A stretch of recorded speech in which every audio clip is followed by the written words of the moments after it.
Assalamualaikum warahmatullahi wabarakatuh. Kembali lagi di channel Farmakes. Kali ini kita kedatangan tamu yang spesial, luar biasa. Dia adalah Mbak Novi. Dan Mbak Novi ya. Ya, Mas. Gimana kabarnya Mbak Novi? Alhamdulillah baik. Sekarang kerjaannya gimana? Kerjanya sekarang alhamdulillah sekarang lagi di Pentavalent. Pentavalent ya sebagai apoteker penanggung jawab ya. Alkes. Sebenarnya Pentavalent itu perusahaan seperti apa sih Mbak Novi? Kalau untuk Pentavalent sendiri itu kan termasuk distributor farmasi nasional. Jadi emang ada banyak cabang di seluruh Indonesia. kayak Iya. gitu, dan megang beberapa prinsip. Berarti itu Pentavalent itu semuanya ada obat, ada Alkes juga ya? Ada. Oh iya, berarti Alkes itu termasuk salah satu di perusahaan Pentavalent tersebut ya? Ada Alkes juga. Sebelumnya kenapa pilih di distribusi obat? Sebenarnya ya kodarullah aja kali ya Mas, rezekinya di situ kayak gitu. Cuma kemarin kan sempat waktu profesi apoteker itu kan sempat nyoba magang di PBF juga gitu. Jadi ada ketertarikan lah untuk di bidang distribusi gitu. Tapi kan sebelumnya di rumah sakit juga pernah kan? Iya, pernah. Nah, lebih enak kan ketika pas PKPA ya, praktek apotekernya berarti lebih memang cocok itu passionnya di PBF gitu ya? Sebenarnya antara dua itu sih awalnya tuh rencananya antara pelayanan kalau enggak di distributor kayak gitu. Iya. Cuma kalau dulu rezekinya di distributor. Distributor ya, iya. Kalau misalkan si PBF itu perizinannya itu seperti apa ya untuk alurnya itu loh? Ini untuk perizinan Alkesnya. Perizinan Alkesnya. Perizinan Alkes. Oh, kita bahas globalnya dulu aja deh. Globalnya dulu aja. Secara globalnya. Kalau untuk perizinan PBF kan tergantung kita bawanya apa dulu. Iya. Mas. Kalau misal emang bawanya Alkes dan obat, tentunya harus ada dua-duanya, izin Alkes dan izin untuk obatnya kayak gitu. Nah kebetulan saya megangin nih Alkes kayak gitu. Jadi untuk perizinan Alkes tuh ada sendiri, namanya tuh IDAK. IDAK itu apa tuh? Distributor alat kesehatan. Gitu. Itu semuanya tuh udah dijelaskan di Permenkes nomor 14 tahun 2021. Itu tentang mantap, iya. Mantap ya ini. Sebenarnya itu tentang perizinan berusaha sih, cuma macam-macam gitu loh Mas. Tapi ada di dalamnya itu tentang IDAK, izin alat kesehatan gitu. Oh jadi yang Permenkes 14 2001 itu yang berisiko tinggi bukan ya? Yang termasuk di dalamnya itu ada perizinan apotek kayak gitu? Iya. Berarti itu secara menyeluruh ya itu dibahas ya di IDAK ya? Oh iya. Untuk proses alurnya itu dan auditnya itu seperti apa kalau misalkan perizinan Alkesnya itu Mbak Novi? Kalau perizinan Alkes itu yang pertama itu kan izinnya itu kita bikin izin pertama kalau misal emang mau ada izin baru, nah kita PBF baru kita harus bikin izin kayak gitu, atau yang kedua perpanjangan, atau yang ketiga ini kalau ada perubahan izin, perubahan izin kayak ada penggantian PJT, terus PJT itu apa tuh? PJT penanggung jawab teknis. Oh, penanggung jawab teknis. Ya itu penanggung jawab teknis atasnya. Perubahan PJT, terus atau enggak ada pergantian alamat atau gudang, terus atau enggak ada penambahan produk kelompok Alkesnya itu kita harus memperbarui izinnya kayak gitu. Kalau kemarin di Pentavalent itu kita itu ada penambahan kelompok Alkes, kebetulan pergantian PJT juga ke saya, sama pergantian gudang juga kemarin. Jadi ada perubahan izin itu. Jadi kita mengajukan permohonan izin baru. Penambahannya itu seperti apa tuh? Penambahannya, jadi kan Alkesnya. kita itu bawanya itu kan diagnostik in vitro, terus non elektromedik non steril, non elektromedik steril. Tadinya cuma bawa 3 kelas itu. Kemudian ada penambahan elektromedik non radiasi. Jadi karena ada penambahan elektromedik non radiasi, jadi kita harus nambah izinnya kayak gitu. Berarti sekarang ada 4 ya? Ada 4 tipe ya? Ada 4 kelompok kesehatan, kelompok Alkes. Untuk elektromedik non radiasi itu contohnya seperti apa? Contohnya kayak digital thermometer kayak gitu mas. Digital thermometer. Yang kecil itu kayak gitu ya? Iya yang Digital, kecil. ya. Terus yang buat ukur tensi kayak gitu. Nah itu masuk ke. Iya. Berarti di sana kan distributornya didistribusikannya kebanyakan ke apotik ya? Iya. Kalau misalkan kayak gitu ya. Biasanya kan kalau misalkan rumah sakit kan, semua rumah sakit juga deh ya? Iya rumah sakit. Rumah sakit juga bisa ya. Nah, misalkan pengembangan apa namanya alat-alat kesehatan, karena kan biasanya suatu perusahaan itu tergantung tentang permintaan dari konsumennya ya. Misalkan dari Ventavalen itu ada 3 jenis nih. Nah, terus 4 bisa juga kan ke 5 kalau misalkan memang apa namanya permintaan di konsumen atau di instansi-instansi sekitar itu banyak ya. Nah, sementara baru 1 tahun nih perpanjangan nih. Nah, berarti kalau misalkan memang mau diperpanjang lagi, itu harus izin lagi ulang. Iya. Izin kalau lagi misalnya ulang. memang ada penambahan kelompok alkes ya harus tetap izin ulang walaupun misal masih baru gitu. Misal baru setahun kita udah baru setahun dapat izin terus habis itu kita nambah kelompok lagi itu tetap harus ada perubahan izin kayak gitu. Oh iya, berarti alur perizinan itu seperti apa? Dari alur perizinannya? Kalau kita kan semua izinnya sekarang lewat OSS. OSS RBA ya. OSS. Yang terpenting kita udah terdaftar dulu dong ya Mas. Iya. Itu. Terus dari situ kita mengajukan permohonan perizinannya lewat websitenya oss.go.id itu. Terus kita upload dokumen-dokumen persyaratannya. Iya. Nah udah setelah upload itu nanti kalau kemarin di Penta saya itu konfirmasi ke Dinas Kesehatan Provinsi.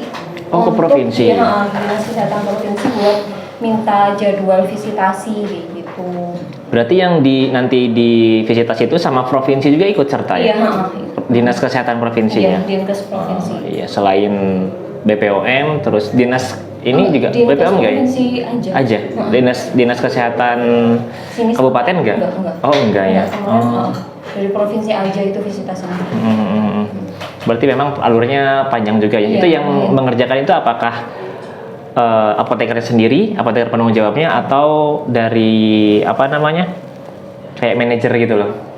Manajer tempatnya, manajer cabang. Manajer cabang. Iya. Kalau ini kemarin untuk perubahan izinnya itu kita dibantu dari pusat. Jadi untuk OSS itu semua tuh yang megang pusat gitu loh Mas. Yang megang akun OSS kita yang cabang-cabang itu tuh pusat. Jadi pusat yang ngajuin izin, permohonan izin gitu. Terus kita yang nyiapin dokumennya. Nanti kita kasihin ke pusatnya, nih pusat yang upload semuanya kayak gitu. Berarti kita hanya menyiapkan dokumen-dokumen aja. Iya. Nah, untuk apa namanya? Kan Ventavalen itu ada obat, ada alkes ya. Nah, Mbak Novi itu sebagai APJ alkesnya. Nah, misalkan nih dari Ventavalen itu habis nih izinnya gitu kan. Itu apakah berbarengan harus sama obatnya? Misalkan CDAKB ya. CDAKB-nya misalkan habis. Tapi si CDOB-nya itu ikutan habis atau memang enggak terpisah ya? Itu terpisah. Terpisah. Terpisah. Kalau CDAKB kan kita juga belum ya. Jadi yang izin ininya dulu izin IDAK, izin distribusi alat kesehatannya terpisah gitu Mas. Iya. Nah mungkin sedikit banyaknya itu alkas itu hampir sama kayak obat ya untuk monitoringnya ya. Cuman bedanya kan alkas itu mungkin ya kedaluarsanya itu bagaimana sih cara memonitoringnya supaya tidak dead stock atau misalkan penyimpanannya biar memang stabil gitu kan. Itu ada ini tersendiri nggak? Kalau dari monitoring tersendirinya. Kalau dari kita gitu ya, itu yang pertama jelas dari awal prosesnya ya, awal proses penerimaan alkesnya kita kan pasti juga harus lihat dulu maksudnya kita cek di semua identitas alkes pas masuk iya. dari nomor batch-nya, kadaluarsanya dan lain-lain kayak gitu. Itu kan tetap ada kita cek lah semua. Sambil makan Mbak Novi.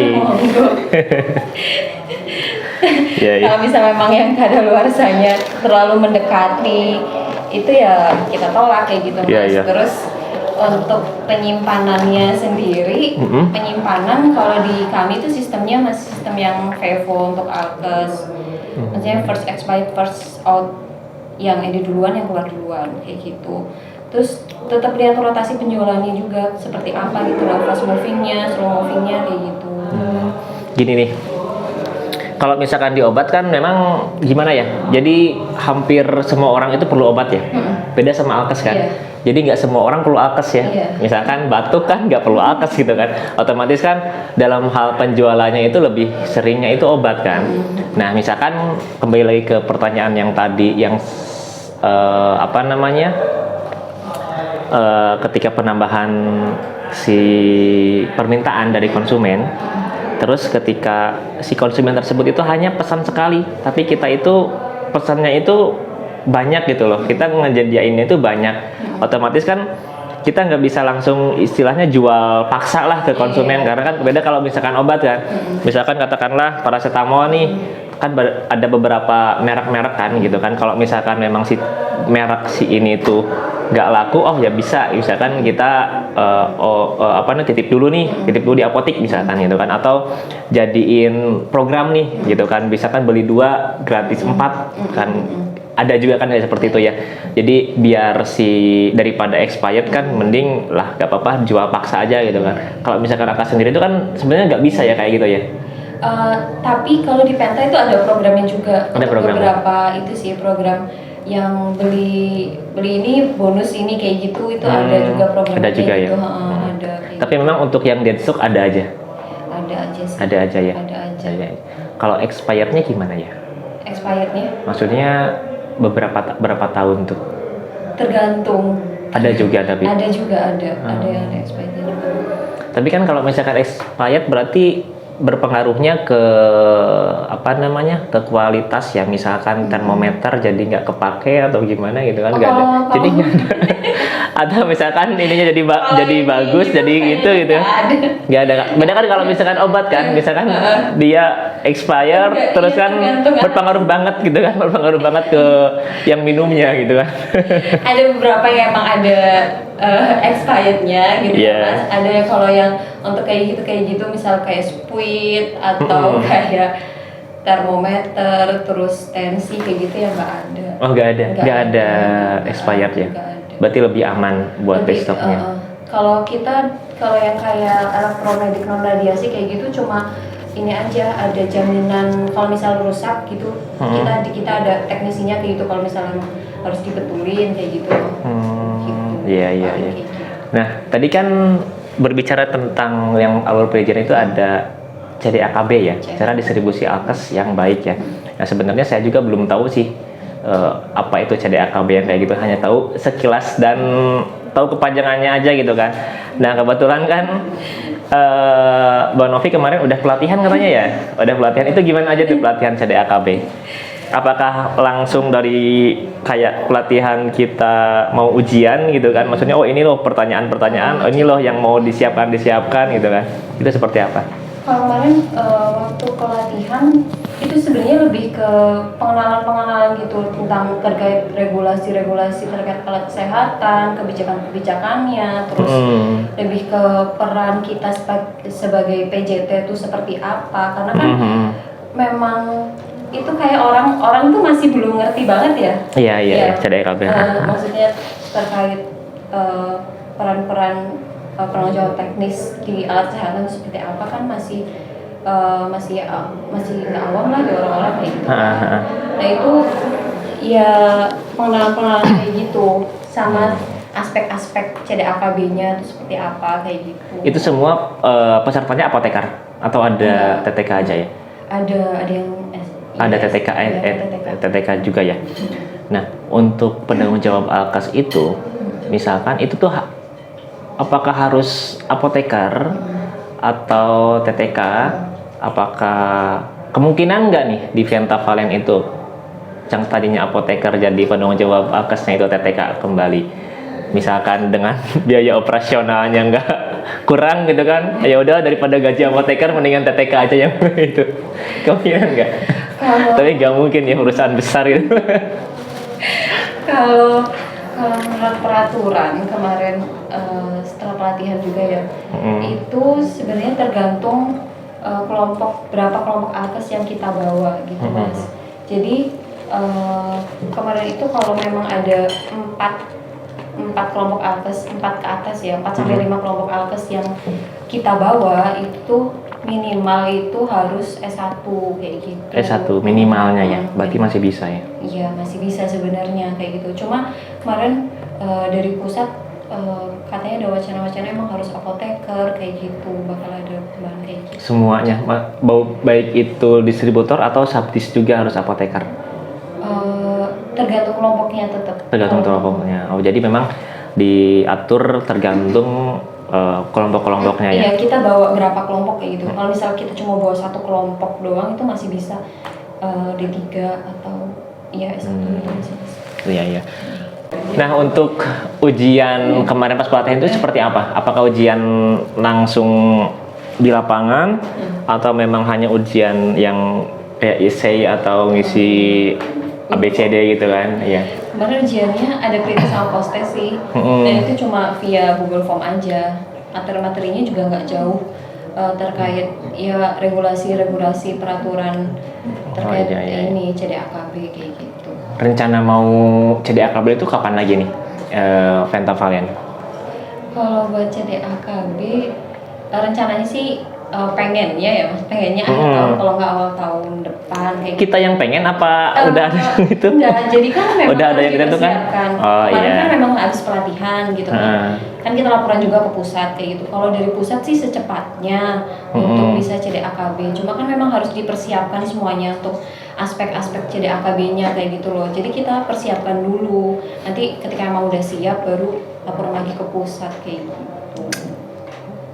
Berarti memang harus ada ini ya kan 5 tahun kan, tetap 5 tahun. Kalau misalkan 5 tahun habis, mau tidak mau kita CDAKB gitu kan, dengan segala persiapan, baik itu ada persiapan atau tidak kayak gitu ya.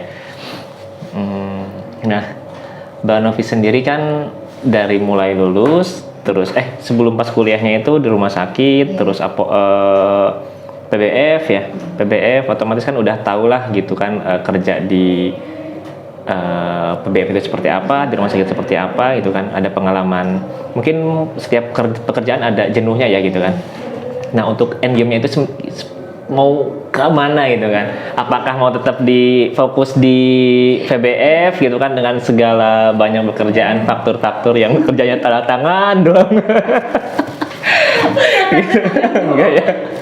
Atau terus memang aku pengen ke klinis, aku pengen ke Kemenkes atau ke pemerintahan atau gimana?